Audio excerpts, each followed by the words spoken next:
I got a lot of questions asking, how are you a founder, but you were released? Yo, clips here or FaZe clips. I'm one of the original three founders of FaZe Clan, and today we're going to be talking about how I was kicked from FaZe Clan. But before we get started, I do want to say thank you to FaZe. Thank you to everybody who was involved in the impact that FaZe had, not only on me, but the world. All the millions of people whose lives were changed from FaZe. I just want to say thank you guys for the support. Thank you guys. I'm super grateful. I would have never imagined any of this would have happened to me, and it really did change my life. Thank you guys so much. I got nothing but love and respect for everyone involved with this journey. Back in 2010, I was one of the original three founders of FaZe. Me, FaZe Resistance, and FaZe Housecat. We were the three original founders, and we were the ones. I was the one who came up with the name FaZe, FaZe, FaZe Clan. That came from me. Um, FaZe Housecat started the YouTube channel. Like, he was the one who went on YouTube and created it, right? Um, and we started the collective, and we never would have thought it was gonna go where it went, but it did. We started popping off. We started getting a ton of views and things like that. Things were changing fast. We were growing. We one of the first tryouts we had, we recruited FaZe Temper, who you guys know today as one of the original or one of the owners. We recruited Temper. I recruited Temper. I was like, yo, this guy's dope. He's super good. He's good at graphic design. Let's bring him in. We gave him access to the YouTube channel. This is super early in social media too, so all you do is log in with an email and password. There were some things that had happened over time in 2010. We were growing. People weren't agreeing on certain things. So one day, I guess FaZe Temper wakes up and he decides to change the password on the YouTube channel and change the email. So now he is the only one who has complete control over the YouTube channel and complete access. It's all him now. And none of us had a choice in any of that. He just woke up one day and did that, decided to do that. I guess he had a disagreement with the other two founders that had nothing to do with me. I just woke up one day and I was like, oh my God, what happened? That's how Temper, the owner, has control over FaZe Clan. So that can kind of answer you guys' question, I guess, on how, even though I'm a founder, I was able to be kicked because early on I kind of lost that ownership status. It was taken from me. Again, nothing but love and respect for everyone involved in the whole journey of FaZe Clan. I think that there's a lot of butterfly effect involved with it. There's, like, who knows what would have happened if things didn't go the way that they did. I'm super grateful, like I said, for all the opportunities that all this has. It really did change my life. So this is not anything negative towards anyone. I'm just sharing the truth, the history about everything. So yeah, so that happened in 2010. My Xbox Red rings right before, we start actually making real money from the YouTube channel. So my Xbox breaks, and this is before there's like Facebook and Twitter and all these ways to connect with everybody over the internet. The only way that I talked to these guys was on Xbox Live, and my Xbox broke, so I had no way to talk to these guys anymore. I don't have access to the YouTube channel. I couldn't post anything on the channel or anything like that. So unfortunately, I lost contact with Temper and all these guys, and I just ended up finishing high school. I was a ninth grader when that happened, and I just finished high school, did my own thing. I graduated high school in 2013. FaZe was started in 2010, so I graduated high school. Time goes on. In 2016, I make a video about my history with FaZe. The current owners see it. They fly me out to New York. They make a video with me, and I get to share my story about, how I started FaZe and all that stuff. And they give me a platform, and I'm super grateful for that. I got so much love for those guys. They did not have to do that. And that really did change my life again. Like, I don't even know. I don't have any words to explain what that did for me, honestly. In 2016, we make that video. I get back into the gaming scene. I'm creating content. I'm streaming. I'm trying to find my footing in all this. And I do want to let you guys know, though, although I went to that house, I was only there for like 5 days, that New York house. I did not have a previous relationship with anybody else who was in FaZe other than Seabass and Temper. Those are the only people that I knew personally from when I was younger, years before that. Those are the only guys that I knew. And when I went to that New York house, Banks wasn't there.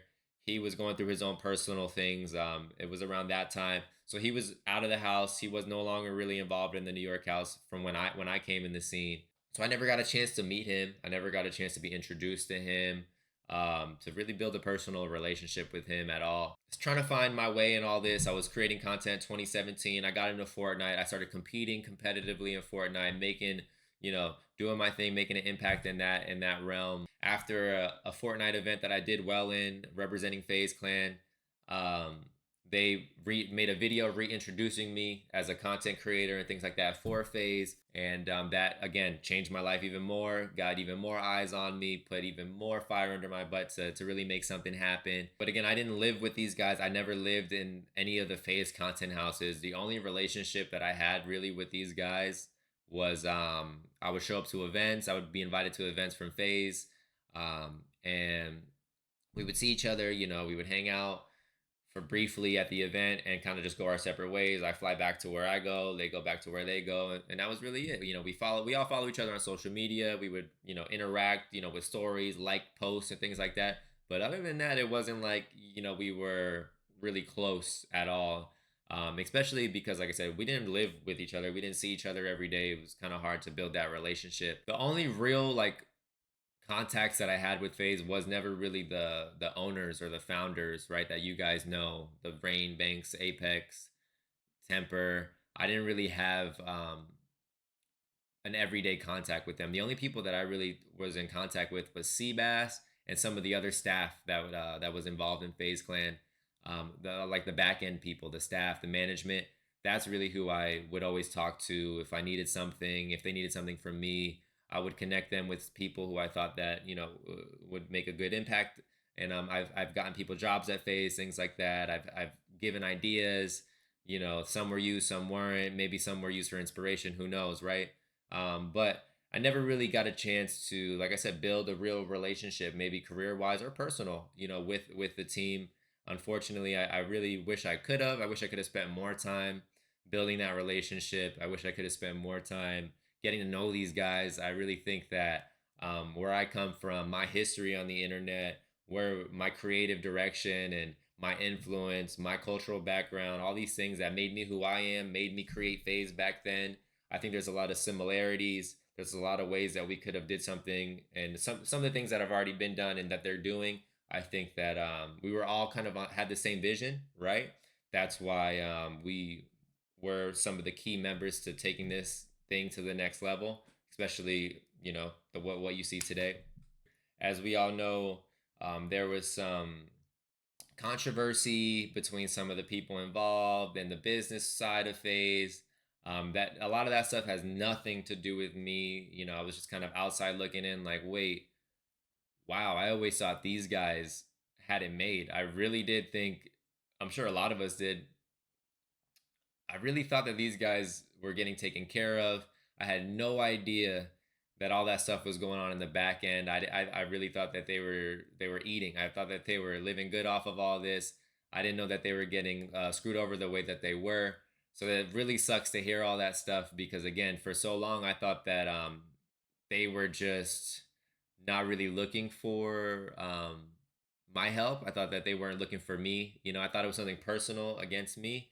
But after over time, everybody sharing their story, as you saw these past few years, it seems like it wasn't something so personal to me, right? So that is very good to hear. For I thought that maybe I did something wrong, maybe I pissed someone off, but obviously, I guess I didn't. So the controversy and all that stuff started to happen. We started to get the truth on how things were going in FaZe.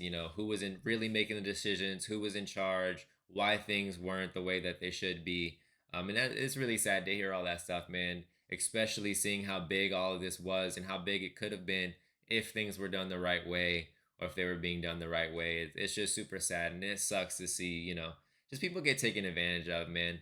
It's super shitty, super ratty, seeing some of these things that happen. It's just unfortunate. There were some changes made at FaZe, and part of those changes were a lot of people were released. Some that you guys might know, some that you might not. Some people's favorite members, some people they might not even know who were in FaZe. I was a part of the roster that was released. I was always told that I would be in like a Hall of FaZe. I would always be a member. I even signed a legacy contract, stating all those things. That I pretty much would always be in FaZe as long as I didn't do anything crazy. But it sucks to, wake up one day, see the tweet that was just posted, and see that a lot of people that I knew and loved their content. They had a super huge impact on FaZe, and his growth and his success. See them get let go. That was super super shitty to see. But my name was not on the tweet or anything like that. And I feel like, I was like, wait, did I get kicked? I'm not on the list. I didn't know. You know what I'm saying? Nobody hit me up. A lot of the people got calls from the guys like Tommy and them, and they were told that they were going to be kicked before the tweet went up or after. I never got a call. So I was like, am I still in? I didn't know. But I checked my email, and some hours after everything went live, I got an email from the FaZe legal team saying my legacy contract was voided and I was being released from FaZe Clan. And that's where we're at today. That is a story on how I was released from FaZe Clan. I kept it brief and I summarized it. I didn't want to get too much into detail. Wasn't trying to make this anything personal. Again, I'm super grateful for everyone involved. This shit changed my life, man. I'm never gonna forget it. Um, I don't know where I'm going from here, but I know I'm gonna continue doing what I was already doing me, creating opportunities for myself. I'm hungry. I'm passionate. If anybody knows me or got the time to know me, you already know where I'm at. You already know how I'm coming. So I'm excited, though. I feel like this is something that needed to happen for a lot of people. Um, I'm ready. I'm ready for my next journey. Again, I wish that I had a better relationship with some of these guys, so they really got a chance to know where my head's at, know what I'm capable of, and know where we could have took all this. But it is what it is. I'm going to continue doing my own thing. Um, I got nothing but love and respect for all these guys. Please, guys, no hate towards anybody. This is just my history with FaZe and the history of kind of how somebody who created something can be removed from it. I got a lot of questions asking, how are you a founder, but you were released? If you guys are interested on keeping up with me and my journey, I am playing competitive Fortnite all the time. I stream every day on TikTok and Twitch playing Fortnite. The links will be in the description. Show some love. Other than that, I hope you guys enjoyed the rest of your days. If you guys don't know who I am, I'm Clips, one of the original founders of FaZe Clan, and I'm out.